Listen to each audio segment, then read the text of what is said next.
ओम गणेशाय नमः। नमस्कार, मैं अविनाश सिंह। आज हम बात करेंगे एक जन्म कुंडली अध्ययन पर। किसी ने रिक्वेस्ट करी थी। शशि प्रताप सिंह जी हैं, उत्तर प्रदेश से। रिक्वेस्ट किया था कि उनकी जन्म कुंडली का विश्लेषण करूं मैं। तो मैंने कहा कि ठीक है, कर देते हैं। और उनकी डिटेल्स आपके सामने ही है। उनका जन्म 2004 में हुआ है। बहुत अधिक आयु नहीं है उनकी, 21 वर्ष के हैं। और वो गवर्नमेंट के ठेकेदार बनना चाहते हैं। तो हमने कहा ठीक है, देख लेते हैं। कुंडली आपकी लगन कुंडली है, वृषभ राशि के हैं आप, और वृश्चिक लग्न के। नौमांस कुंडली है ये। आपके प्रश्न के अतिरिक्त बहुत अधिक उत्तर देना जरूरी नहीं समझता मैं, लेकिन हाँ, कुछ कुछ चीज़ें बता दूंगा। प्रश्न जो है आपका, उसके अनुसार अगर देखा जाए तो आप गवर्नमेंट से जुड़ा हुआ काम कर सकते हैं। गवर्नमेंट से जुड़ा हुआ, और जो काम आपके मन में है वह काम ही करना है एक्चुअली आपको। आप यदि चाहें तो बिल्डिंग मटेरियल का काम गवर्नमेंट से जुड़ के कर सकते हैं, क्योंकि आपका जो दसम भाव है वह बली है, और चतुर्थ भाव भी बली है। और कहीं ना कहीं षष्ठ भाव में सूर्य का होना उच्च का और राहु के साथ है।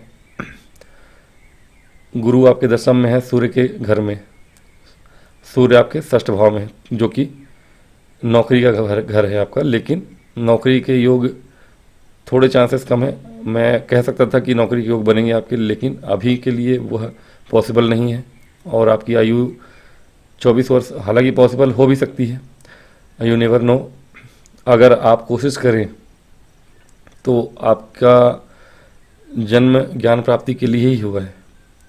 और ज्ञान प्राप्ति करके आप, और उससे ज्ञान अर्जन करके उसी से आप अपनी जीविका उत्पादन कर सकते हैं। हो सकता है गवर्नमेंट जॉब में आप शिक्षक की नौकरी प्राप्त करें, क्योंकि आपके गुरु और बुध दोनों ही बली हैं।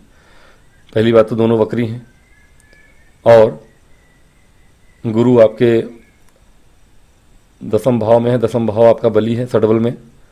गुरु भी आपके युवा ही हैं, अंश बल से अच्छे हैं, और ऊपर से वक्री हैं। यानी कि गुरु, मैं कहूँगा कि सबसे बली हैं। बुध भी वक्री हैं, लेकिन अंश बल में वह बाल रूप में है। फिर भी वैसे भी कुमार ही हैं वो, और आपके पंचम भाव में है। चूँकि अभी राहु की महादशा चल रही है आपको, इसलिए आपकी शिक्षा के प्रति उतनी रुझान होगी नहीं। लेकिन शिक्षा ग्रहण करना ही आपका जीवन का उद्देश्य भी है, आपके जन्म का उद्देश्य है। ये आप आज नहीं तो कल समझ ही जाएंगे। हो सकता है कि देखिए, 2 या 3 करियर ऑप्शन हैं आपके पास अभी भी। 21 वर्ष के ही हैं आप। यदि आप चाहें तो टीचर की नौकरी के लिए अभी से प्रयत्न करिए, और कुछ जो भी डिग्री चाहिए। और टीचर की नौकरी ऐसा नहीं है कि नॉर्मल टीचर की नौकरी, आप किसी भी क्षेत्र में हो टीचिंग करा सकते हैं। भविष्य में चल के आपको ज्ञान से जुड़ा हुआ काम करना है। जब गुरु की दशा आपकी चालू हो जाएगी, जो कि 3 साल के बाद ही चालू होगी, 2028 से जब गुरु की महादशा चालू होगी। गुरु आपके बली हैं, और बुध भी बली हैं, और बुध आपके शिक्षा भाव में ही है। तो शिक्षा भाव के बैठे बुध आपको कहीं ना कहीं उस ज्ञान की तरफ ले ही जाएंगे। हाँ, आपका थोड़ी बहुत ज्योतिष के ज्ञान की तरफ भी रुझान रहेगा। लेकिन अगर आप इंजीनियरिंग के फील्ड में या किसी टेक्निकल फील्ड में भी जाना चाहें, मैं शिक्षा की बात अभी कर रहा हूँ, व्यापार की बात भी करूँगा। यदि आप इंजीनियरिंग के क्षेत्र में कोई काम करना चाहें, टेक्निकल फील्ड में जाना चाहें, तंत्र शास्त्र और ज्योतिष और कल्ट साइंस, ये भी आपके जीवन का हिस्सा हो सकती हैं। लेकिन देखिए, आप शिक्षा की ओर जाना चाहते हैं तो जाइए, उत्तम रहेगा आपके लिए। क्योंकि शिक्षा भाव आपका बली है, और बुध बैठे हैं वहाँ। और बुध कहीं ना कहीं आपके लाभ भाव के स्वामी हैं, जो कि अपने घर को देख रहे हैं बली अवस्था में। तो शिक्षा से लाभ होगा ही होगा आपको। और गुरु की महादशा चालू होने के बाद हो सकता है कि शिक्षा की ओर आपका रुझान हो भी जाए। तो कोशिश एक बार करिए, आप बीच में पढ़ाई ना छोड़िएगा। जहाँ तक बात है कॉन्ट्रैक्टर बनने की, गवर्नमेंट कॉन्ट्रैक्टर बनने की, तो वो तो आप बन सकते हैं। क्योंकि देखिए, आपके राहु और सूर्य दोनों ही षष्ठ भाव में हैं। राहु और सूर्य षष्ठ भाव में और 9 मास में सूर्य जो है आपके व्यापार भाव में है। तो कहीं ना कहीं आप किसी भी क्षेत्र में हो, प्रतिद्वंदी तो आपके सामने टिकेंगे नहीं। आप जॉब में हो, कंपटीशन की तैयारी कर रहे हो, हालांकि षठ बल में आपकी नौकरी भाव की बलहीनता है, इसलिए मैंने कहा कि नौकरी के पीछे आप भागे या ना भागे गवर्नमेंट जॉब के पीछे, लेकिन हाँ अगर भागते हैं तो भी षठ बल में भले वो भाव कमज़ोर है, लेकिन भावपति फिर भी ठीक है आपके, सूर्य महाराज ठीक है आपके, कुमार अवस्था में है, और ठीक है कि राहु के साथ हैं, ग्रहण दोष में है, लेकिन उच्च के हैं, और उच्च के सूर्य अगर षष्ठ भाव में हो तो ऐसे जातक को गवर्नमेंट जॉब की तैयारी करनी चाहिए। यदि शिक्षा के क्षेत्र में जाते हैं, जो कि जाएंगे आप 3 साल के बाद, अभी राहु आपको भटकाएंगे, 3 साल और है आपके साथ राहु की महादशा चल रही है, चूँकि 2010 से चल रही है, हो सकता है कि आपकी शिक्षा ठीक से हुई ना हो अभी तक, तो आप शिक्षा के विषय में सोच नहीं रहे होंगे। शिक्षा को बाधित करने के लिए कहीं ना कहीं शनि महाराज की भी दृष्टि है आपके अष्टम भाव से। अष्टम भाव के शनि आपको दीर्घायु तो कर रहे हैं बाद में चल के, और केतु देखिए 12वें के केतु आपको व्यर्थ की बर्बादी कराते हैं, व्यर्थ के कामों में उलझनों में डालते हैं। मैं कुछ पर्सनल चीज़ें बताने लायक उतना है नहीं मतलब है तो बहुत कुछ, लेकिन वीडियो में नहीं बताऊंगा मैं सबको, सबके सामने नहीं बताऊंगा। लेकिन देखिए आपके विवाह के बाद ही आपके भाग्योदय की भी बातें होंगी, पत्नी से आपको, पत्नी आने के बाद आपके जीवन में आपके भाग्योदय के योग भी हैं। उसके अतिरिक्त थोड़ा सा अपने ऊपर अभी कंट्रोल करिएगा, आप जवान हैं, आप युवा हैं, और आपको अपने ऊपर नियंत्रण रखना पड़ेगा, क्योंकि आपके सप्तम भाव में ऐसे ऐसे ग्रह बैठे हैं जो कि चरित्र से कमज़ोर बनाते हैं लोगों को, और ये आपको समझना पड़ेगा, क्योंकि हो सकता है कि आपके अभी के गलतियों की वजह से, अब ये कुंडली के योग हैं, मांगलिक हैं आप, लेकिन मंगल दोष का परिहार हो चुका है कई कारणों से, तो विवाह में कोई दिक्कत नहीं है। लेकिन विवाह उपरांत, विवाह से पूर्व और विवाह उपरांत भी आपके कुंडली के अनुसार मैं कह रहा हूँ, हो सकता है कुछ चीज़ें बदल भी जाएं, लेकिन कुंडली के अनुसार आपके थोड़े से कैरेक्टर में आपको सुधार की जरूरत है। थोड़ी ओवर रोमांटिक हो जाते हैं, ऐसे जाता है जिससे मंगल और शुक्र और चंद्रमा एक साथ हों, वो भी सप्तम भाव में। ओवर रोमांटिक होना, बहुत सारे लोगों के साथ घूमना, रोज़ फ्रेंड बदलना, ये जो हैबिट होती है बाद में चल के आपको, चूँकि शनि मिथुन राशि में है, अष्टम भाव में नपुंसकता देते हैं, वीरहीनता देते हैं, तो ये चीज़ें बाद में चल के आपको पछतावा देंगी। षड बल में भी आपके सप्तम भाव बली नहीं है, तो कहीं ना कहीं इस बात पर ध्यान रखिएगा। जहाँ तक रही गवर्नमेंट से जुड़ के काम करने की, तो वो तो आप करेंगे ही। गुरु महाराज आपके 10वें भाव में है और षष्ठ भाव को देख रहे हैं, सूर्य के घर में बैठ के सूर्य को ही देख रहे हैं, तो आप देखिए काम तो करेंगे, आप गवर्नमेंट से जुड़ा हुआ काम करेंगे ही। गवर्नमेंट के लिए करें वो अलग बात होगी। अगर शिक्षा आपकी अच्छी नहीं हुई है, मैं समझता हूँ कि राहु की महादशा रही है आपकी 2010 से रही है, यानी कि पूरा का पूरा आपका जो शिक्षा का काल रहा है अभी तक रहा है, मान लीजिए 21 वर्ष ही हैं आप, अधिक से अधिक ग्रेजुएशन करी होगी आपने, किया होगा, तो अगर शिक्षा आपकी बाधित नहीं होगी, क्योंकि राहु शिक्षा बाधित करते हैं। हाँ, आपकी शिक्षा बाधित नहीं हुई होगी, मुझे आशा है, क्योंकि गुरु की दृष्टि है और बुध आपके अच्छे हैं, और शिक्षा भाव आपका षड बल में बली भी है, सर्वाधिक बली है, पुरुषार्थ और पराक्रम भाव भी आपका बली है। तो अगर देखा जाए आपको पैतृक संपत्ति का लाभ होता, लेकिन वहाँ पे कानूनी अड़चनें आएंगी हमेशा, भूमि भवन वाहन के कामों में आपको विवाद का सामना हमेशा करना पड़ेगा। शनि आपके अष्टम भाव में है और संपत्ति सरलता से देते भी नहीं है। कर्म भाव को भी देख रहे हैं अष्टम भाव में बैठ के शनि महाराज।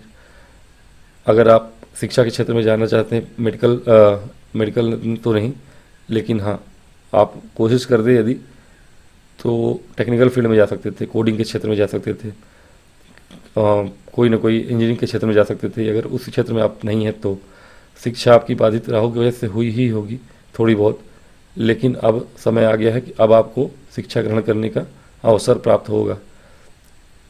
ज़्यादा से ज़्यादा 24 वर्ष के होंगे आप, 3 वर्ष में आपकी राहु की महादशा समाप्त हो जाएगी। 24 वर्ष के बाद भी आपके पास कम से कम 8 से 9 वर्ष रहते हैं कि आप अच्छे गवर्नमेंट जॉब की तैयारी कर सकें। लेकिन मैं ये नहीं कहूँगा कि गवर्नमेंट जॉब के चक्कर में आप अपना काम ना करें या बिजनेस ना करें, अपना जवानी ऐसे ही बर्बाद करते रहें।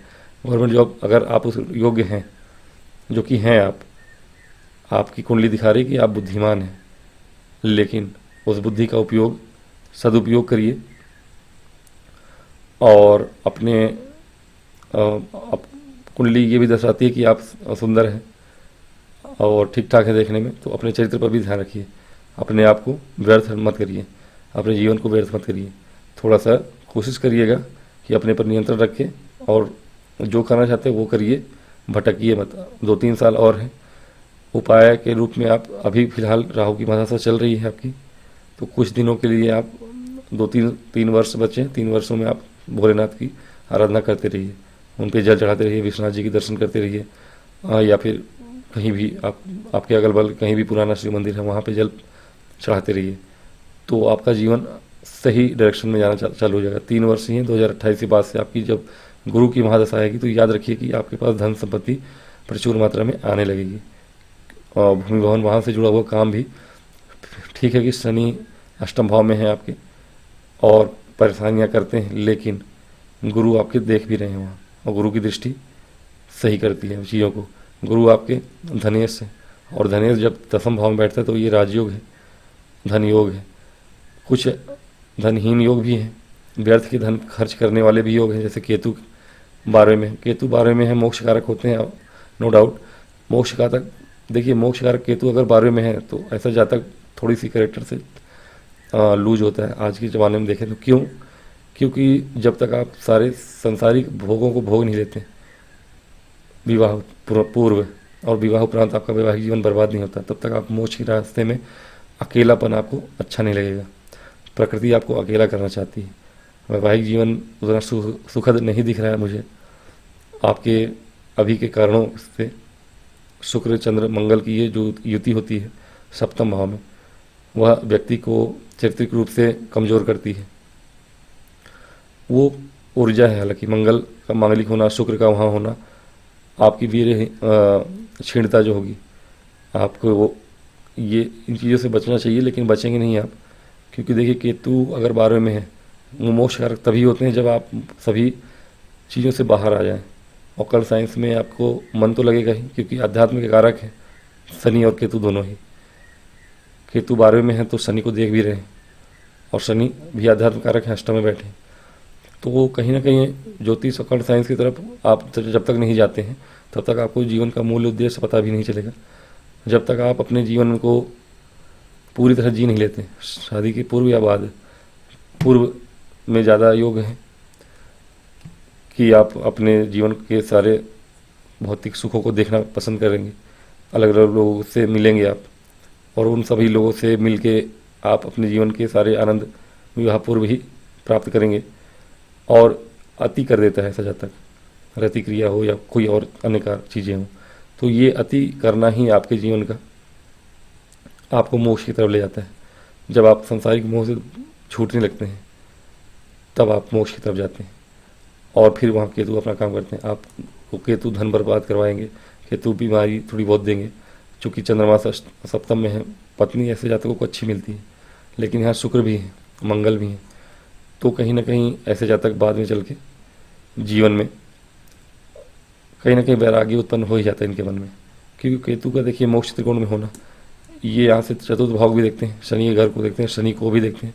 शनि स्वयं आध्यात्मिक कारक है।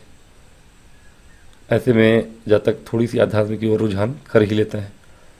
और ये अध्यात्म की ओर रुझान कब होता है? जब आप सांसारिक मोह से दूर हो जाएं।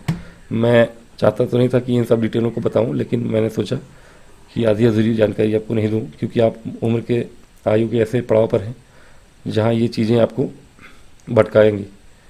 तो भटकिए नहीं, आप अपने जीवन का उद्देश्य समझिए। आप जो कर रहे हैं वो करेंगे ही, मेरे कहने से आप बदल नहीं सकते, क्योंकि जो डिसाइड किया है प्रकृति ने आपके लिए वो आप करेंगे ही करेंगे। तो जो कर रहे हैं करिए, थोड़ी सी सेंसिटिव होकर करिए, ये सोच के करिए कि बाद में आपके आउटकम्स क्या होने वाले हैं।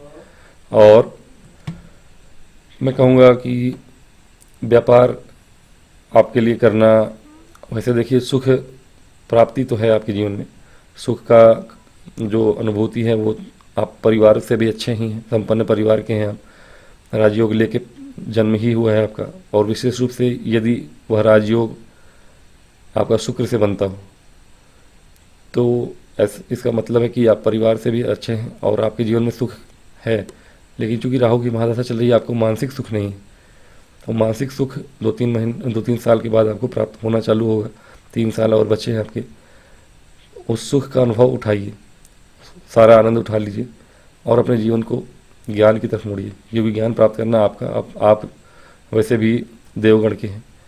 ज्ञान प्राप्ति करके, आध्यात्मिक ज्ञान प्राप्ति करके और मोक्ष की तरफ बढ़ना आपका लक्ष्य है। क्योंकि 12वें में केतु होना यानी आपने पूर्व जन्म में बहुत अच्छे कर्म किए हैं कि देवगण के हैं आप, 12वें घर में केतु हैं। चूँकि ये भोग आपका बचा हुआ था, ये भोग नहीं आए हैं आप। इस भोग को जितना जल्दी आप अपने जीवन में ले आएंगे और ख़त्म कर देंगे, तभी आप इधर निकलेंगे आध्यात्मिक राह पे फिर से। पूर्व में आपने कर्म किए हैं, इस जन्म में आप वहाँ तक पहुँचेंगे कुछ सालों के बाद। जब तक 2-3 वर्षों के बाद ज्ञान प्राप्ति की ओर जाएंगे आप, बुध आपको ज्ञान देंगे, प्रचुर मात्रा में ज्ञान देंगे, गुरु भी आपको ज्ञान देंगे। शत्रुओं पर विजय प्राप्ति आप स्वतः ही कर लेंगे, आपको कुछ करने की आवश्यकता भी नहीं, आपको किसी से युद्ध करने की आवश्यकता नहीं। आप अपने ज्ञान से और बिना कुछ किए ही आपके जीवन में आप कुछ भी करते हो, ज्ञान से ही आप सबको पराजित कर सकते हैं। तो और कुछ ना कहें तब भी आपका काम स्वतः ही हो जाता है। तो आपको कुछ करने की आवश्यकता नहीं है। सूर्य राहु हैं आप 6ठ भाव में, मतलब कि आप शत्रुहंता ही हैं। लेकिन ऐसे लोगों के शत्रु रोज बनते भी हैं। तो आप कृपया अपने दिमाग को शांत रखें, जीवन में ज्ञान की ओर बढ़िए। हाँ, जिस फील्ड में आप जाना चाहते हैं, कॉन्ट्रैक्टर बनना चाहते हैं, उस फील्ड में आपको कंपटीशन भी बहुत मिलता है। उन कंपटीशन से लड़ने के लिए राहु और सूर्य महाराज हैं आपके 6ठ भाव में। तो आप जो करना चाहते हैं करिए, हाँ उसी फील्ड में करेंगे। आप कॉन्ट्रैक्टर बनना चाहते हैं, आप रियल इस्टेट का काम करिए। आप रियल इस्टेट में आपको प्रॉफिट है, लेकिन रियल इस्टेट के काम गवर्नमेंट से जुड़ के भी करना चाहेंगे कर लेंगे आप, और उसको तरक्की भी मिलेगी आपको। या फिर होटल का बिजनेस करना है तो होटल का बिजनेस करिए आप। गवर्नमेंट जॉब की तैयारी करनी है करिए, या गवर्नमेंट से जुड़ के काम करिए, वहाँ से आपको लाभ होगा ही। कॉन्ट्रैक्टर बनना चाहते हैं अवश्य बनिए। आपका रुझान उस तरफ इसीलिए है क्योंकि आपकी कुंडली वही दर्शाती है, और आपकी कुंडली में यही दोनों भाव ठीक भी हैं। ठीक और भी भाव है, जैसे शिक्षा भाव है, आपका पराक्रम भाव है, ये दोनों भाव बहुत अच्छे हैं आपके। लाभ भाव है, तो लाभ होता है आपको शिक्षा से, लाभ होता है आपको गवर्नमेंट से जुड़ के भूमि भवन वाहन का कोई काम करते हैं आप, रियल इस्टेट का काम करते हैं आप, कॉन्ट्रैक्टर बनते हैं आप, वहाँ से सब यही आपके 2 काम है। या तो फिर आप, हालांकि सप्तम भाव मैं नहीं कहूँगा कि उतना अच्छा सडबल में है, तो शुक्र से जुड़ा हुआ व्यापार आप ना करें तो भी ठीक है। और मंगल वैसे भी चतुर राशि में है, चंद्रमा भले बली हैं, तो चंद्रमा तो उच्च के हैं, लेकिन मंगल भी हालांकि राजयोग बना रहे हैं मंगल, लेकिन अब मंगल सप्तम भाव से मैं कहूँगा कि व्यापार अगर देख रहे हैं आप, और शुक्र आपके 8वें भाव में बैठे हैं, शुक्र आपके 9 मास में 8वें भाव में बैठे हैं, तो मैं नहीं कहूँगा कि आप शुक्र से संबंधित व्यापार करिए, होटल वगैरह का बिजनेस करिए या रेस्टोरेंट वगैरह का, आपके लिए वही उचित है। आप रियल इस्टेट का ही बिजनेस करें, गवर्नमेंट के साथ जुड़ के करेंगे तो और अच्छा है। हो सके तो अब रियल इस्टेट में तो लोहे का मटेरियल और सारी चीज़ें आ ही जाती हैं, और ईंट हो या कोई और मटेरियल है, बिल्डिंग मटेरियल कोई भी काम हो, वो सब आपके लिए अच्छा होगा, उचित होगा। जीवन आपका अच्छा है, लेकिन हाँ वो बात याद रखिएगा, अभी जो भी भोगना है भोग लीजिए। देखिए जीवन में हम समझते हैं, गीता में, भगवत गीता में भगवान कृष्ण ने कहा ही है, अध्याय 5 में आप पढ़ेंगे तो पता चलेगा कि हम समझते हैं कि हम स्वयं कुछ कर रहे हैं, लेकिन ऐसा होता नहीं। प्रकृति के गुणों द्वारा हम संचालित होते हैं, प्रकृति के गुणों द्वारा ही हम चलाए जाते हैं, हम स्वतः कुछ भी नहीं कर रहे होते हैं। तो आप जो कर रहे हैं करते रहिए, अपने मन में बस ज्ञान की चेतना को जगह दीजिए आने का। ज्ञान आएगा तो आप यहाँ बढ़ेंगे। मोक्ष की तरफ जाना ही आपका लक्ष्य है इस जीवन का। अभी आपकी उम्र आयु कम है, इसलिए वो चीज़ें आपको अभी समझ में नहीं आ रही हैं। आप अभी युवा हैं, आपको 10 वर्ष कम से कम दौड़ भाग करनी चाहिए। आयु के 32वें 33वें वर्ष में आप स्वतः ही ज्ञान की तरफ बढ़ जाएंगे। उस समय गुरु की महादशा भी चल रही होगी और आपने जीवन को देख भी लिया होगा। तो कहीं ना कहीं आप उस रास्ते पर चले भी जाएंगे आयु के 32-33 वर्ष के बाद। अभी के लिए तो अच्छा है, सारा कुछ जैसा चल रहा है चलने दीजिए, जीवन आपका ठीक ही है। शिक्षा बाधित हुई होगी आपकी, शिक्षा की ओर ना जाना चाहें मत जाइएगा। ऐसी शिक्षा जो कि आपको जॉब और नौकरी और भौतिक शिक्षा की बात मैं कर रहा हूँ। आध्यात्मिक शिक्षा की ओर जाना ही आपका लक्ष्य है। तो शिक्षा तो प्राप्त करनी ही होगी आपको, लेकिन आध्यात्मिक। और ठीक है, बाकी सारी चीज़ें ठीक हैं, और भाई बहनों का प्यार तो है आपके पास। हालांकि पुत्रियां अगर विवाह करते हैं आप तो अच्छी है, पत्नी भी आपकी अच्छी होंगी, बस आपको अपने स्वयं पे ही नियंत्रण रखना है। तो आपकी कुंडली अच्छी है, यही है आपकी कुंडली का विश्लेषण। बहुत कुछ बताना चाहिए था और मुझे, लेकिन मैं समझता हूँ कि अभी के लिए बहुत है, और वैसे भी ऑलरेडी मैंने बहुत कुछ बता दिया है। आप जो जानना चाहते थे उससे अधिक ही बता दिया है। अब मुझे नहीं पता कि मुझे बताना चाहिए था कि नहीं, सार्वजनिक रूप से आपको पूछना भी नहीं चाहिए था, मुझे बताना भी नहीं चाहिए था, लेकिन फिर भी ठीक है। आप बुरा ना मानिएगा, अगर आपको जानकारी अच्छी लगी हो तो अच्छी बात है, और अपने जीवन में बाकी चीज़ें करते रहिए। उपाय जो मैंने बताया अभी 3 वर्षों के लिए अच्छा है, उसके बाद के लिए भी आप गुरु जी की इज्जत करिए, गुरुओं का सम्मान, अपने बड़ों का सम्मान, और विष्णु जी के सहस्रनाम का पाठ या विष्णु जी की पूजा करते रहिए। केला में जल चढ़ाइए, जीवन पर्यंत चढ़ाइए, वो जीवन में आपको बहुत अपार सफलता, अपार धन देगा, क्योंकि धन के स्वामी आपके गुरु और कर्म भाव में बैठे हैं। जितना गुरु आपके बलवान, उतने आप गुरु शिक्षा भाव के भी स्वामी हैं आपके। तो गुरु को बलवान करिए, आप जीवन में उत्थान प्राप्ति करेंगे, धन वैभव सुख सारी चीज़ें आपको प्राप्त होंगी। तो जो मैंने भोलेनाथ की उपाय बताई आपको राहु के लिए 3 वर्षों के लिए, वो कर सकते हैं आप। जल चढ़ाया करिए, हो सके तो डेली नहाने के बाद शंकर जी पे जल चढ़ाइए, और गुरुदेव की पूजा जीवन भर करिए। उससे क्या होगा, आपका जीवन सुखमय होगा। जो थोड़ी बहुत उतार चढ़ाव आने भी हैं वह नहीं आएंगे आपको, तो आप अपने आप को कहीं ना कहीं आगे पाएंगे, अपने जीवन को उत्थान करता हुआ देखेंगे। तो ठीक है, आज की वीडियो में इतना ही। मिलूंगा नेक्स्ट वीडियो में, तब तक के लिए मुझे आज्ञा दें। आशा करता हूँ आपको कुछ लाभ हो। नमस्कार।